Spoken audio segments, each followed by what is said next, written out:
I'm Jessica Crawford, 28 years old, and 3 days before my wedding, I found a note from my parents that shattered everything. Wedding's off. Expect a call from my lawyer. We've taken matters into our own hands. My stomach dropped as I read those cold words. After years of trying to please my controlling parents while building my own life with Tyler, they had finally gone too far. The perfect wedding they insisted on funding had become their weapon against me. I stood in our family home clutching that note, knowing I wouldn't argue or fight back. I had no idea that within 48 hours, everything would change in ways I never imagined. Before I dive into this story, let me know where you're watching from in the comments below, and please hit that like and subscribe button if you've ever had to stand up against family pressure for someone you love. Growing up as the only child of Richard and Eleanor Crawford meant being raised with both privilege and pressure. Our family had wealth going back 3 generations, with my father running a successful investment firm and my mother maintaining our social connections in Boston's elite circles. From an early age, I understood that my future had been mapped out: attend an Ivy League school, pursue a respectable career, and eventually marry someone from a suitable family with the right background, connections, and bank account. While I did attend Brown University as they wished, I developed a passion for interior design rather than business or law as they had hoped. After graduation, I surprised them by refusing a position at my father's firm and instead joined a boutique interior design studio. Over the next 6 years, I worked my way up to become a senior designer with my own impressive client list. My parents eventually accepted my career choice, especially when they saw I was successful, but they never stopped viewing it as a temporary diversion before I settled into a proper marriage. Their vision of my future husband was always clear: someone from our social circle, preferably with an MBA from Harvard or Yale, working in finance or law, and from a family they could brag about at their country club. That's why Tyler Williams immediately failed their test when I introduced him 2 years ago. I met Tyler at a charity fundraiser for arts education in public schools. While I was there as a donor, Tyler was being recognized for his work as a high school art teacher who had developed an innovative program connecting disadvantaged students with professional artists. The moment he stepped on stage to accept the award, I was struck by his genuine passion and humility. He spoke without notes, from the heart, about how art had saved him as a teenager and how he wanted to create that same opportunity for his students. At the reception afterward, I introduced myself, and we ended up talking for hours. Tyler grew up in a middle-class family in Western Massachusetts, his father a plumber and his mother a nurse. He worked through college on scholarships and student loans, eventually earning his master's in education. There was nothing pretentious about him, just authentic warmth, intelligence, and a contagious enthusiasm for his work. Our first date was nothing like the formal dinners I'd become accustomed to with previous boyfriends my parents approved of. Tyler took me to an interactive art exhibit created by his students, followed by dinner at a small family-owned restaurant where he knew the owners by name. For the first time, I felt completely comfortable being myself, without monitoring my words or behavior to meet someone else's expectations. Over the next few months, our relationship deepened quickly. We shared values about what truly matters in life, even if our backgrounds were different. 6 months ago, during a weekend trip to Cape Cod, Tyler proposed with a simple but beautiful ring that had belonged to his grandmother. Without hesitation, I said yes. When I called my parents to share the news, their response was lukewarm at best. "That's wonderful, dear," my mother said with an unmistakable pause. "We should all have dinner soon to discuss the plans." That dinner became the first battleground in what would become a war over our wedding. My parents insisted on hosting and paying for an elaborate wedding at the Rosewood Estate, one of the most exclusive venues in New England. "It's what the Crawford family does," my father stated as if reciting a natural law. 300 guests minimum. Full orchestra. Top caterer. When I suggested a smaller, more intimate ceremony that better reflected Tyler and me, they acted as if I'd suggested getting married in a fast food restaurant. "What will people think?" my mother asked, genuinely distressed. The Harrington's daughter had 600 guests at her wedding last year. Tyler, wanting to make peace, suggested we compromise. It's important to Jessica that you're happy with the wedding, he told my parents. Maybe we can find middle ground. Over the following weeks, I found myself in a constant tug-of-war between my vision and my parents. I won some battles, choosing my own dress rather than the designer my mother preferred, selecting a menu that included comfort food stations alongside the formal dinner. But I lost others. The guest list ballooned to 250 people, many of whom were my parents' business associates and social connections I barely knew. Tyler tried to remain positive, but I could see his discomfort growing as the wedding budget increased to astronomical figures. "Are you sure this is what you want?" he asked one night after my parents insisted on hiring a celebrity photographer who had shot for Vogue. "I want us to be married," I answered honestly. "And I want my parents' blessing. I'm hoping if I compromise on the wedding, they'll eventually accept you and respect our relationship." Looking back, I was naive to think an extravagant wedding would solve the fundamental issue. My parents didn't believe Tyler was good enough for me, and no amount of floral arrangements or champagne fountains would change that. As the wedding date approached, what should have been an exciting time became increasingly stressful. Each planning meeting with my mother turned into a subtle criticism session about Tyler's family or background. "Will his parents know which fork to use at dinner?" she asked once, not even attempting to disguise her snobbery. "Perhaps we should print special instruction cards for certain guests." My father was more direct in his disapproval. During a tasting session at the caterer, he pulled me aside while Tyler was chatting with the chef. "It's not too late to reconsider, Jessica," he said in a low voice. "Brandon Whitfield has been asking about you. His family's firm just merged with Goldman Sachs. He would be a much more suitable match." The tension came to a head during a dinner at my parents' home 3 months before the wedding. My mother had invited Tyler's parents, ostensibly to get better acquainted. Marion and Robert Williams were warm, genuine people who had raised 3 children on a modest income but had given them a home rich in love and support. Throughout the evening, my parents made subtle but unmistakable remarks highlighting the differences in our backgrounds. "We've been members at the Oakmont Country Club for 4 generations, my father mentioned casually. "Where do you golf, Robert?" Tyler's father smiled politely. "I'm afraid between work and coaching Little League all those years, I never picked up the game." My mother's contribution was equally pointed. "The wedding venue has been featured in Architectural Digest 3 times. We've had our Christmas parties there for years. I imagine it's quite different from the places you typically frequent." I watched Tyler maintain his composure, responding with grace to each thinly veiled insult. His parents, too, remained remarkably dignified. But I could see the hurt in their eyes, and my resentment toward my parents grew with each passing minute. After dinner, when the Williams had left, I confronted my parents. "How could you be so rude? They were nothing but kind, and you treated them like they were beneath you." "We were perfectly civil," my mother replied, genuinely bewildered by my anger. "But surely you see the problem, Jessica. These people aren't from our world. Every interaction will be awkward. Every family gathering a strain. Is that really what you want for the next 40 years? "What I want is to marry the man I love and for my family to support me," I replied, my voice shaking. "Tyler is kind, intelligent, and makes me happier than I've ever been. Why isn't that enough for you?" My father's expression hardened. "Because marriage isn't just about feelings, Jessica. It's about building the right alliances, maintaining a certain standard of living. Has Tyler mentioned a prenuptial agreement yet?" "What?" "No, and we don't need one." "Absolutely unacceptable," my father declared. "No daughter of mine is getting married without proper financial protection. I'll have my lawyers draw up the paperwork tomorrow."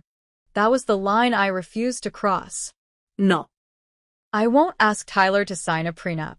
It would suggest I don't trust him, and I do completely." My parents exchanged glances loaded with meaning. "Then we may need to reconsider our involvement in this wedding," my father said coolly. "Fine," I responded, surprising even myself with my firmness. "Tyler and I will pay for the wedding ourselves. We'll scale back and have something we can afford." The threat of me taking control seemed to startle them. After a tense silence, my mother said, "Let's not be hasty. We'll continue as planned, but this discussion isn't over." They reluctantly backed down, but the atmosphere remained frigid. That night, as I vented my frustration to Tyler over the phone, he suggested a solution I'd been secretly considering. "We could just elope," he said. "Fly to Hawaii, get married on the beach with just us and a couple of friends as witnesses. No drama, no power struggles." The idea was tempting. But despite everything, they're still my parents, I sighed. "I've always imagined them at my wedding. I keep hoping they'll come around once they get to know you better." "Then we'll do this your way," Tyler assured me. "Just remember, at the end of the day, it's about us building a life together. Everything else is just decoration." We continued with the wedding plans, but I began noticing my parents having hushed conversations that would abruptly stop when I entered the room. Twice, I overheard the phrase "background check" and felt a chill run through me. "Are you investigating Tyler?" I confronted them one evening. My father looked offended. "Don't be ridiculous, Jessica. We're simply making sure all the wedding arrangements are properly vetted." I didn't believe him, but with only weeks until the wedding, I chose to focus on finalizing the details rather than fighting another battle I wasn't sure I could win. Looking back, that was my mistake, believing that my parents would respect my choice simply because I'd stood my ground. I underestimated just how far they would go to maintain control over my life. 1 week before our wedding, I returned home early for my final dress fitting. The alterations had been completed faster than expected, and I was in high spirits, finally feeling the excitement that had been overshadowed by family tension. Walking into my parents' house, where I'd been staying to facilitate last-minute wedding preparations, I heard voices coming from my father's home office. Thinking it might be the wedding planner, I approached the partially open door.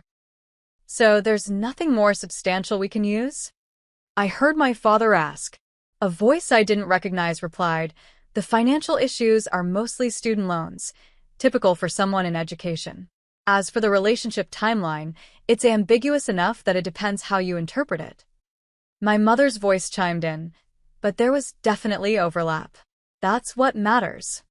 My blood running cold, I pushed the door open fully. Inside, my parents sat across from a man in a gray suit, multiple folders spread across my father's desk along with photographs I couldn't clearly see. "What is this?" I demanded, though I already knew. The stranger quickly gathered the materials while my parents exchanged alarmed glances. My father recovered first, dismissing the man with a quick nod. After he left, my father tried to take control of the narrative. "Jessica, please understand, we're only looking out for your best interests. As your parents, we needed to be certain about the man you're planning to marry. You hired a private investigator?" The betrayal felt physical, like a blow to my chest. "How dare you invade Tyler's privacy and mine this way?" My mother attempted to justify their actions. "Darling, this is standard procedure for families in our position. Your great-aunt Beatrice had a complete dossier compiled on your father before they allowed their engagement to proceed. This isn't the 1950s, Mother, and I'm not asking for your permission to get married. I'm an adult making my own choice about my life partner." My father's expression hardened. "A choice you may be making without all the relevant information. Tyler Williams is not who you think he is." "What are you talking about?" "For one thing, he's in significant debt," my father stated. I laughed incredulously. "You mean his student loans?" "He's told me all about them. We've discussed our finances openly, which is more than I can say for how you've approached this relationship." "It's not just that," my mother interjected. "Jessica, he was seeing another woman when you first started dating." The accusation hit me like a bucket of ice water. "That's not true. Tyler would have told me." My father pulled a photograph from one of the folders and handed it to me. It showed Tyler with his arm around a blonde woman, both smiling at the camera. "This was taken 3 weeks after your first date. Her name is Allison Parker. They dated for almost a year before he met you." I stared at the photo, mind racing to make sense of this new information. Tyler had mentioned an ex-girlfriend named Allison, but he'd said their relationship had ended before we met. "There's more," my mother said, her voice gentler now that they'd landed a blow. They attended her brother's wedding together while you and Tyler were already dating. They showed me more photos. Tyler in a suit at what appeared to be a wedding reception, the same woman by his side. The timestamp showed a date about 3 weeks after Tyler and I had met. I left my parents' house in a daze, the photographs tucked into my purse. Rather than confronting Tyler immediately, I drove around for hours, trying to process my feelings. Tyler had always been so honest and straightforward. It seemed impossible he would hide something like this from me. Yet the evidence seemed clear. That evening, when Tyler came over to my apartment, I placed the photos on the coffee table without saying a word. His face fell as he recognized them. "Where did you get these?" "My parents hired someone to investigate you," I said, my voice surprisingly steady. "They showed me these today. You told me you and Allison broke up before you met me." Tyler sat heavily on the couch, running his hands through his hair. "Jess, it wasn't like that." "Yes, technically Allison and I were still seeing each other when I first met you, but we were already in the process of breaking up. We'd been having problems for months." "So you were dating us both at the same time?" The thought made me nauseous. "No, I mean there was a brief overlap, but nothing inappropriate happened.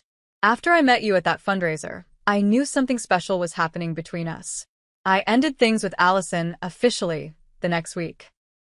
"Then why are you at a wedding with her 3 weeks after our first date?" Tyler looked pained. "Her brother was one of my closest friends from college. I'd RSVP'd to that wedding months in advance, and Allison and I agreed to attend together as friends to avoid drama at her brother's wedding. I should have told you about it, but it felt like ancient history by the time we got serious, and honestly, I was afraid you'd misinterpret it exactly the way you are now." Part of me wanted to believe him immediately. His explanation made logical sense, and the timeline matched what I knew about the early days of our relationship. We hadn't been exclusive right away. We'd only had 2 dates before the date on those wedding photos. But another part of me felt deeply hurt that he'd kept this from me. "You should have told me, Tyler. Finding out from my parents like this, it makes it seem like you were hiding something worse." "I know," he admitted. "I made a mistake by not being completely transparent. But Jessica, I promise you there was no cheating, no betrayal. By our 3rd date, Allison and I were completely done, and I was already falling for you. I needed space to think. I believe your explanation, but I'm still upset you weren't honest with me.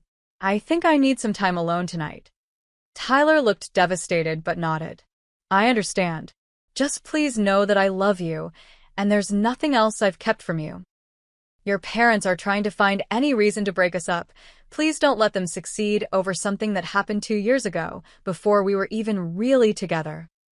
After Tyler left, I called my friend Amber and asked if I could stay at her place for a day or 2.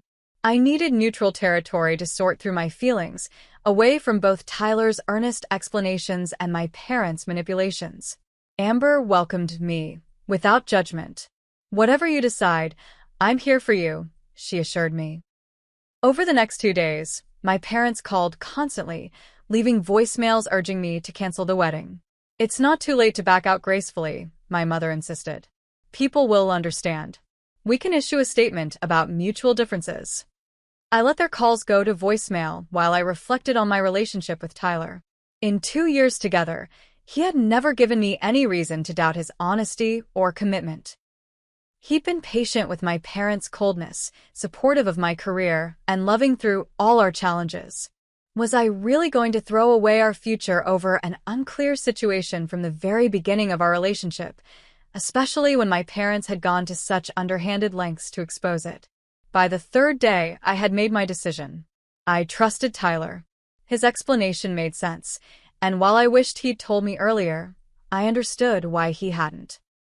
Our relationship was built on something real, and I wouldn't let my parents' interference destroy it. 3 days before our wedding, having resolved to move forward with Tyler, I returned to my parents' house to collect the items I needed for the wedding and the honeymoon. I had expected another confrontation, prepared my arguments about trust and forgiveness, but the house was eerily quiet when I arrived. "Mom? Dad?" I called out, receiving no answer. Their cars were gone from the driveway. On the entryway table, Propped against a vase of fresh-cut roses from our garden was a cream-colored envelope with my name written in my mother's elegant handwriting. Inside was a single sheet of their personal stationery with a message that stopped my heart. Weddings OFF. Expect a call from my lawyer. We've taken matters into our own hands.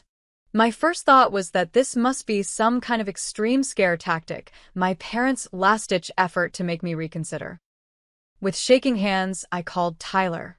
They've left me a note saying the wedding is off.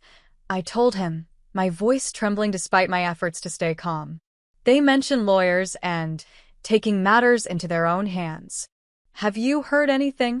Nothing, Tyler replied, sounding concerned. What do you think they mean? I don't know. I'm trying to call them now, but their phones are going straight to voicemail. Over the next hour, a horrifying picture began to emerge. I called our wedding planner to ask if my parents had been in contact with her. Oh, Jessica, she said, her voice filled with awkward sympathy. I was going to call you today. Your father contacted me yesterday to cancel all the arrangements. He said there was a family emergency and the wedding needed to be postponed indefinitely. He's already paid the cancellation fees. He did what? I nearly screamed into the phone. He had no right to do that. I'm so sorry, she replied. Since he was the one who signed the contracts and paid the deposits. One by one, I called our vendors, the caterer, the florist, the photographer, and received the same response. My parents had systematically canceled every service for our wedding. But the worst was yet to come. The venue coordinator sounded genuinely regretful. Your father not only canceled, Ms. Crawford. He made it clear that if we worked with you directly to reinstate the event, his law firm would find a way to make things extremely difficult for us. Given your family's connections, we can't afford to get on their bad side. I sank onto the stairs in the foyer, feeling physically ill.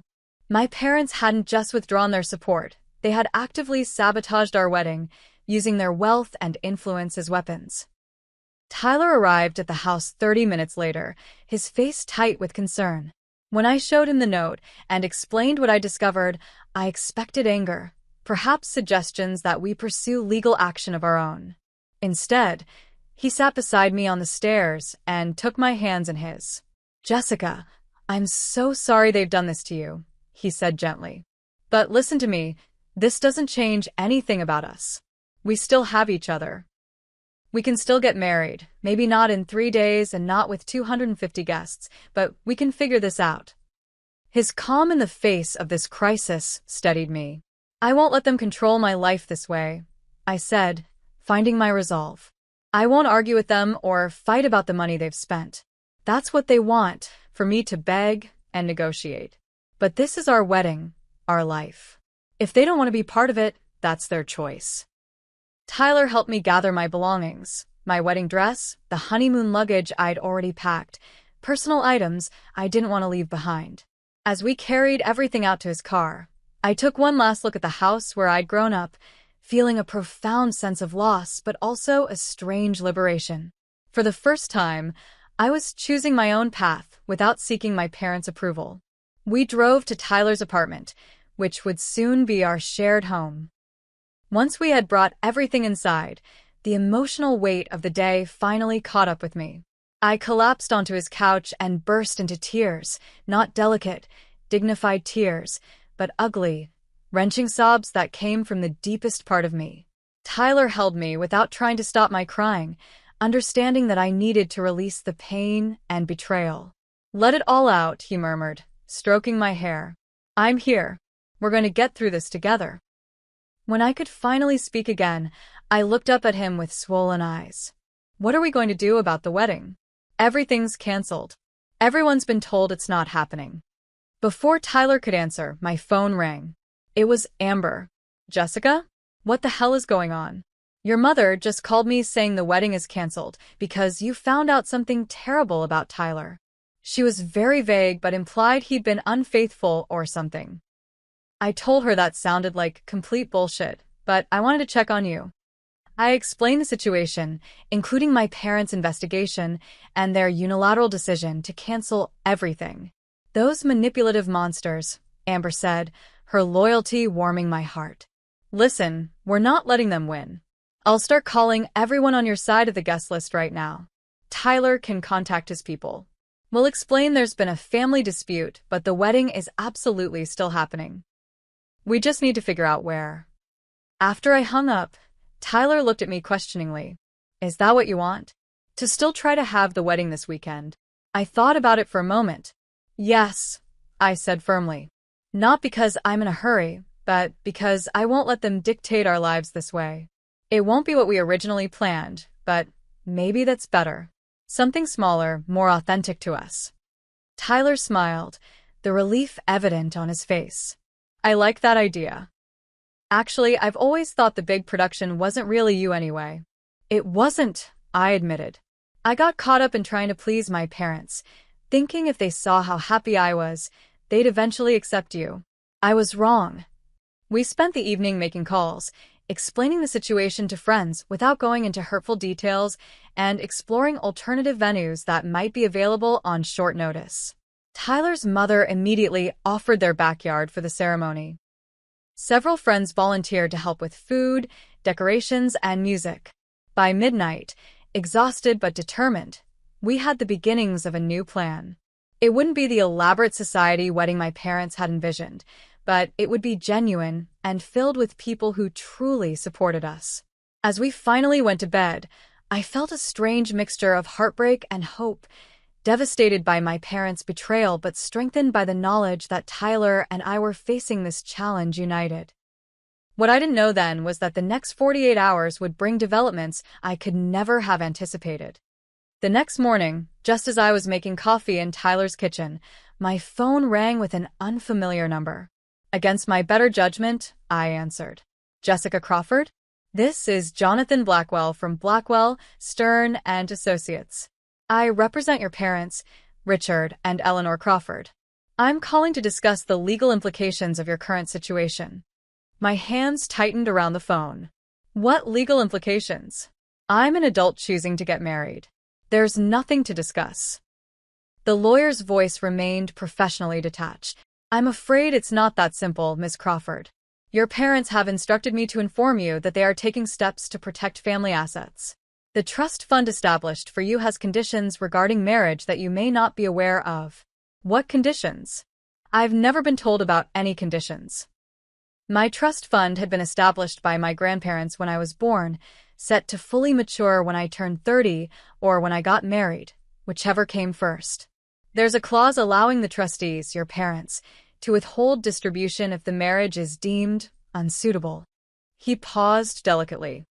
Additionally, any wedding gifts or preparations purchased with family funds are legally considered family property and must be returned.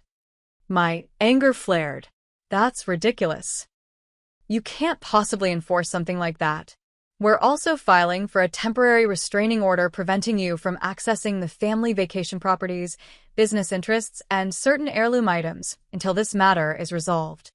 The conversation continued for several more minutes, with the lawyer outlining increasingly outrageous demands and restrictions. By the time I hung up, I was shaking with a combination of rage and disbelief. Tyler, who had been watching my expression darken throughout the call, gently took the phone from my hand. What's happening? They're trying to cut me off financially, I explained, my voice hollow. Threatening to withhold my trust fund, demanding the return of wedding gifts, blocking me from family properties. It's like they're treating me like a rebellious teenager instead of a 28-year-old woman. Tyler's face paled slightly. Jessica, I never wanted to come between you and your family, especially not financially.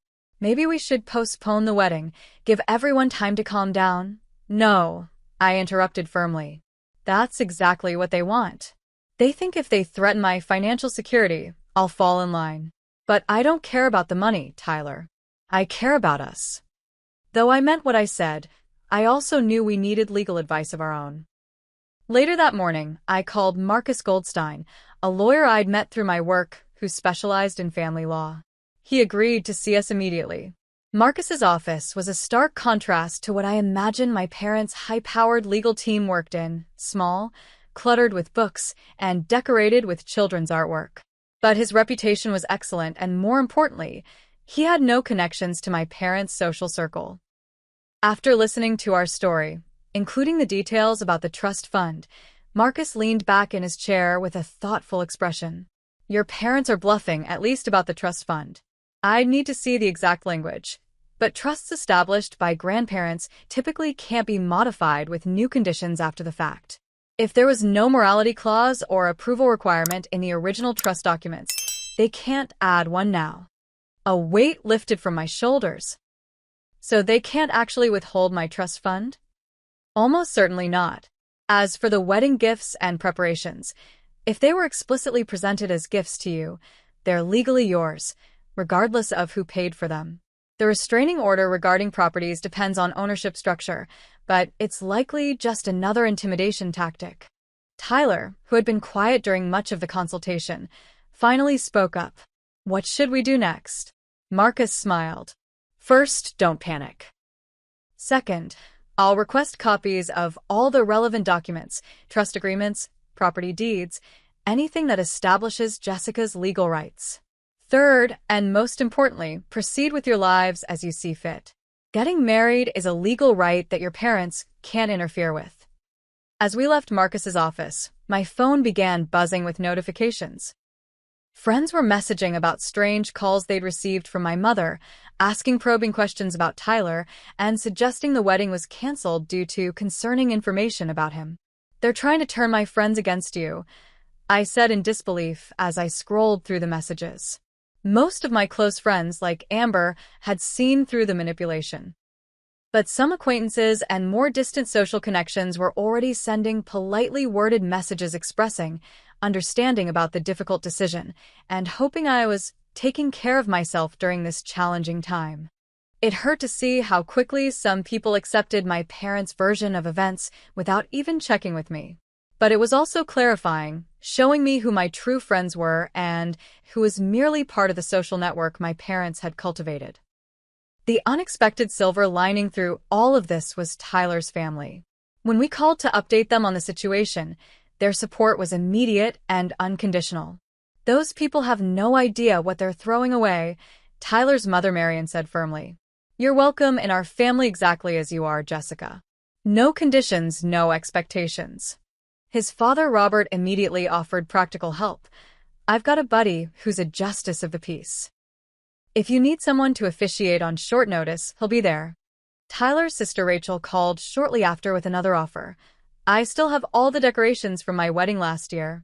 Lights, table settings, everything. It's yours if you want it. The contrast between my family's rejection and the Williams family's embrace couldn't have been more stark. Tyler's family had limited financial resources compared to mine, but they gave freely of what they had, their time, their connections, their unwavering support. As the day progressed, we continued making alternative arrangements for a smaller wedding. Some vendors, upon hearing our story directly from us, agreed to work with us despite my parents' threats, particularly those who had no previous business connections with my family. By evening, local news outlets had somehow gotten wind of the drama. A reporter called asking for comment on what they described as a high-society wedding cancellation amid allegations of impropriety. I declined to comment, but the fact that the story had reached the media added another layer of stress. Tyler found me staring at my phone later that night, scrolling through more messages from friends reporting my mother's calls. We could still postpone, he offered gently. Get married in a few months when all this has died down. I looked up at him, seeing the concern in his eyes, not for himself, but for me. In that moment, I loved him more than ever for his willingness to put my well-being first. No, I said, taking his hand. My parents are counting on wearing us down, making this so uncomfortable that we give in. I won't let them win that way. We're getting married this weekend, even if it's just us, a justice of the peace, and Amber taking pictures on her phone. Tyler smiled, squeezing my hand. Whatever you decide, I'm with you. But for what it's worth, I think you're making the right choice. Sometimes you have to show people you can't be manipulated before they'll start treating you with respect. As we prepared for bed in what would soon be our shared apartment, I wondered what the next day would bring. My parents still hadn't contacted me directly, working instead through their lawyer and by trying to influence my friends. I had no idea what other tactics they might employ, or how far they would go to stop this wedding. What I didn't expect was the ally who would emerge the next morning, someone who would completely change the dynamic of this family standoff.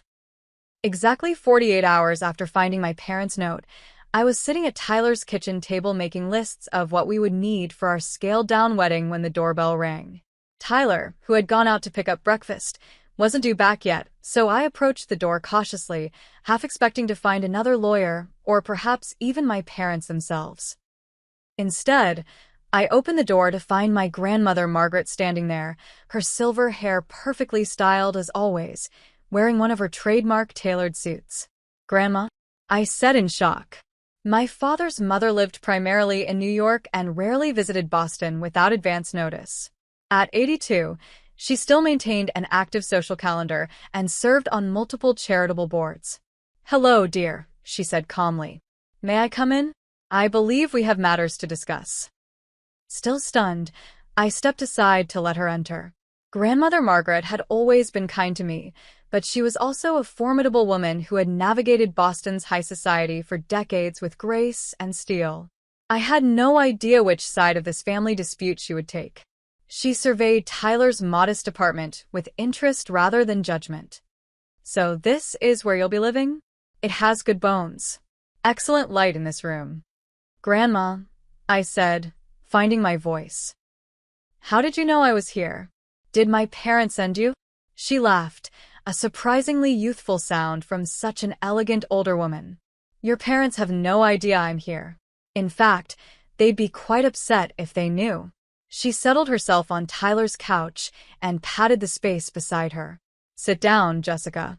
I think it's time you heard some family history." I sat, bracing myself for whatever was coming. Grandmother Margaret took both my hands in hers, her grip surprisingly strong.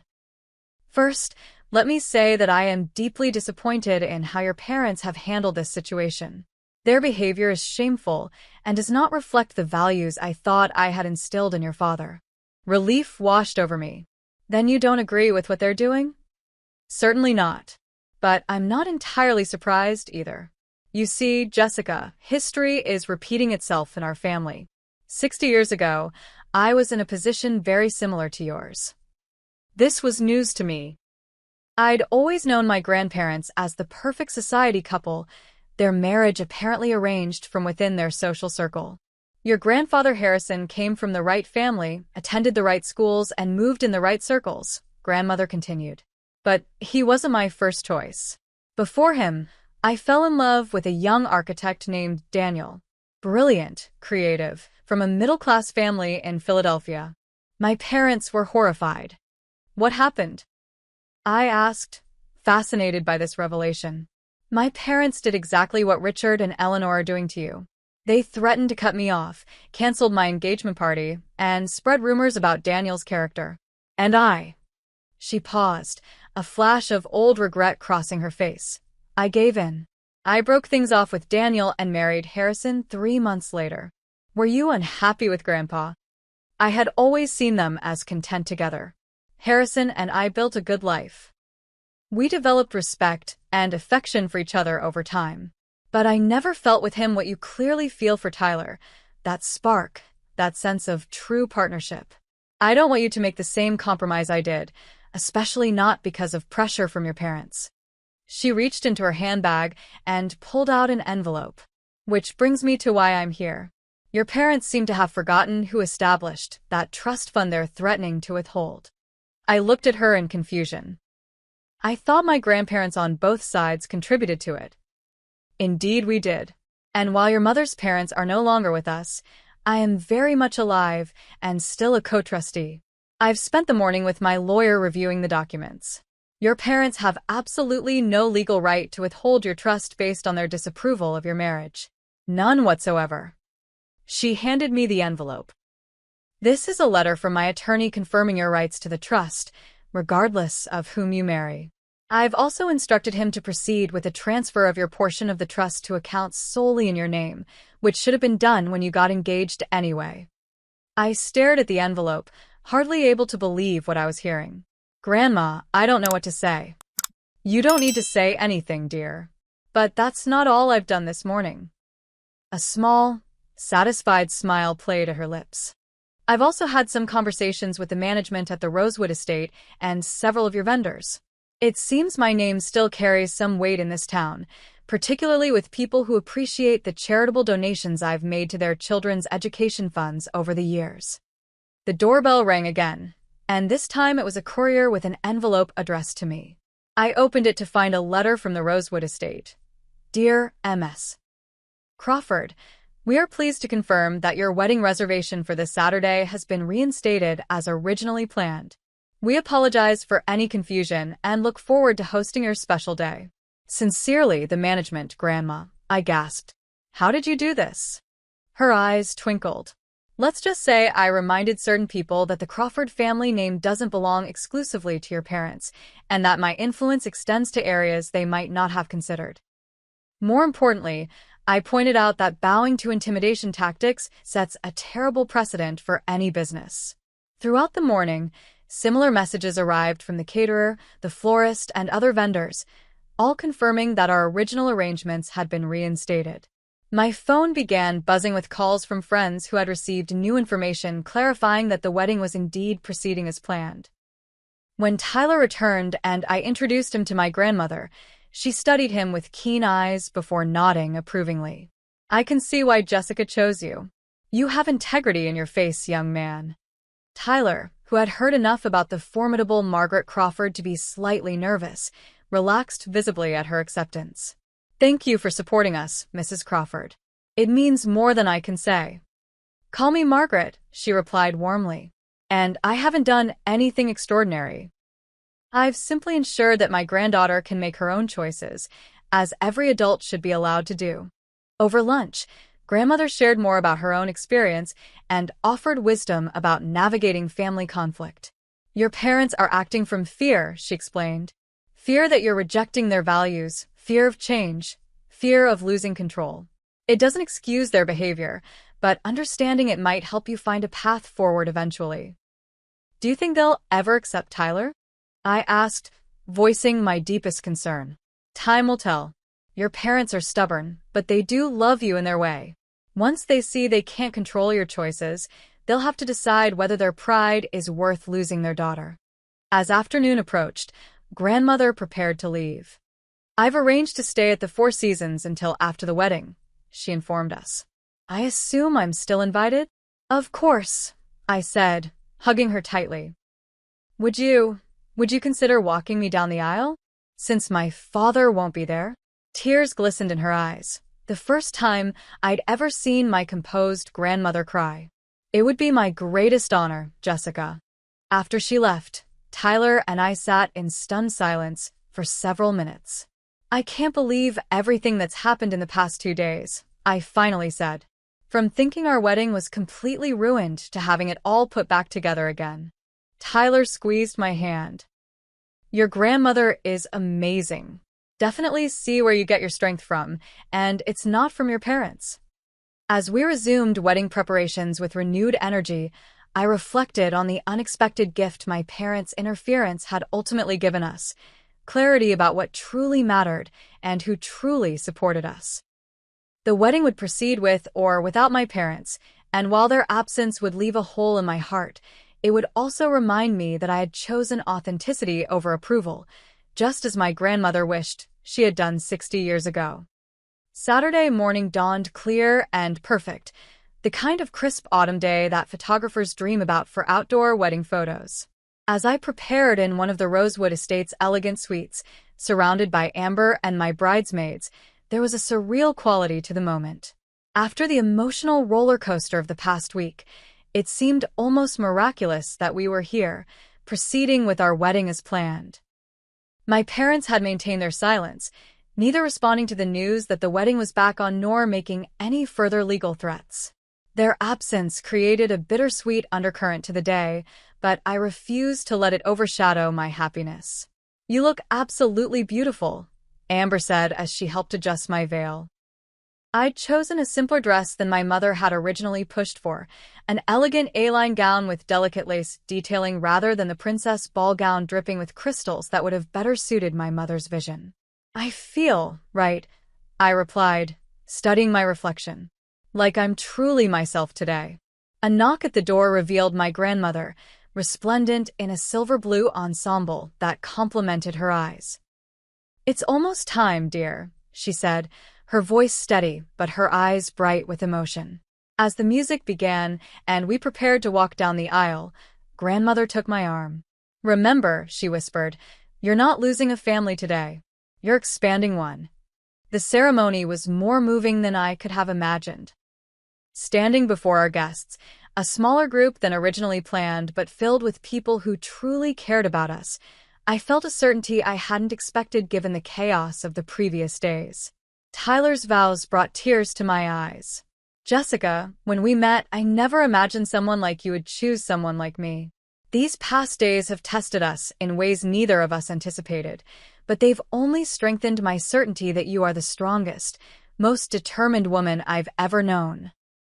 I promise to stand beside you through whatever life brings, to support your dreams as you've supported mine, and to remember always that when we face challenges together, we can overcome anything." My own vows, rewritten the night before to acknowledge our journey, came straight from my heart. "Tyler, I choose you, freely, completely, and without reservation." Recent events have shown me that love isn't about meeting others' expectations or following predetermined paths. It's about recognizing the person who brings out your best self and building a life that reflects your shared values. I promise to remember this lesson through all our years together, to face life's challenges with the same courage and integrity you've shown, and to never take for granted the precious gift of choosing our own path. As we exchanged rings, I glanced at the seats where my parents should have been. Instead of emptiness, I found my grandmother, her presence a reminder that family is defined by love and support, not merely by blood. The reception was filled with genuine joy, lacking some of the extravagant touches my mother had planned, but somehow more meaningful for being slightly scaled back. Tyler's family mingled easily with my friends, creating new connections that felt natural and unforced. During the toasts, my grandmother rose to speak, commanding the room's attention without raising her voice. "Marriage," she began, "is not merely a social arrangement or an economic partnership, though many in our circles have treated it as such for generations. True marriage is a covenant between two people who see in each other not what society values, but what genuinely matters: character, compassion, and commitment." Jessica and Tyler have demonstrated all three qualities, not just in their relationship with each other, but in how they've handled the obstacles placed in their path. May their union remind us all that the most valuable family traditions are not those that restrict us to narrow paths, but those that give us the courage to forge our own. Her words seemed to hang in the air, a gentle rebuke to the values my parents had prioritized, and a blessing on the new family Tyler and I were creating. As the evening progressed, I received an unexpected message, a formal note delivered by courier. The handwriting was my mother's, the message brief and cold. "We stand by our position that this marriage is a mistake. When you're ready to discuss this rationally, you know how to reach us." Mother and father, no congratulations, no well wishes, just a reaffirmation of their disapproval. I showed the note to Tyler, who simply folded it and put it away. "They'll either come around or they won't," he said gently. "Either way, we'll be okay." In that moment, surrounded by people who genuinely celebrated our happiness, my parents' absence hurt less than I might have expected. Their rejection was their choice, and for the first time, I fully accepted that I couldn't control their reactions, only my own. The weeks following our wedding brought both challenges and unexpected developments. True to her word, my grandmother ensured my trust fund was transferred to accounts in my name alone. Tyler and I moved forward with our lives, settling into our apartment and returning to our respective careers. About a month after the wedding, I received a text from my father, the first direct communication since the note. "Your mother and I would like to meet for lunch next week. Just to talk." The meeting was tense and awkward. My parents made no apologies for their behavior, but seemed to be testing whether reconciliation was possible. I set clear boundaries. "I love you both, but I will not tolerate any disrespect toward Tyler or his family. If you want to be part of our lives, you need to accept my choice of husband." My father, ever the businessman, seemed to approach the situation as a negotiation. "We may not agree with your decision, Jessica, but we recognize it's been made. Perhaps we can find a workable arrangement." It wasn't the warm embrace of Tyler I'd hoped for, but it was a start. Over the following months, our relationship slowly began to thaw. My parents made stilted efforts to be civil to Tyler, who responded with more grace than they deserved. The first dinner with both families was an exercise in polite restraint, with my grandmother acting as a buffer between the still disapproving Crawfords and the understandably wary Williams family. The true turning point came 6 months after our wedding. Tyler's art program received a prestigious grant, and his work was featured in a national education magazine. My father, reading the article, made his first genuinely positive comment about my husband. "He seems quite dedicated to his students." That's admirable. It was a small acknowledgement, but it represented a shift in perspective, the beginning of seeing Tyler as a person of value rather than an unsuitable match. Building a healthy relationship with my parents remains a work in progress.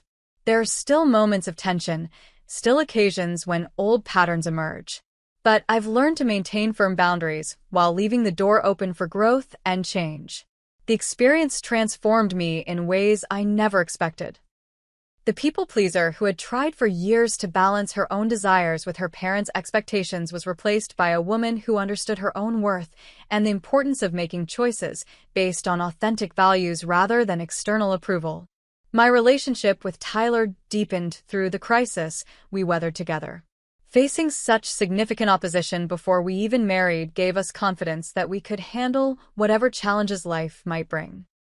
His steadfast support through the conflict showed me the true meaning of partnership in ways theoretical discussions never could.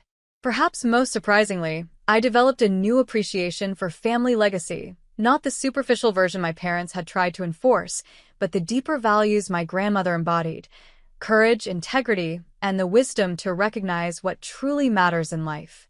As I reflect on our journey, I'm grateful for the crisis that nearly derailed our wedding.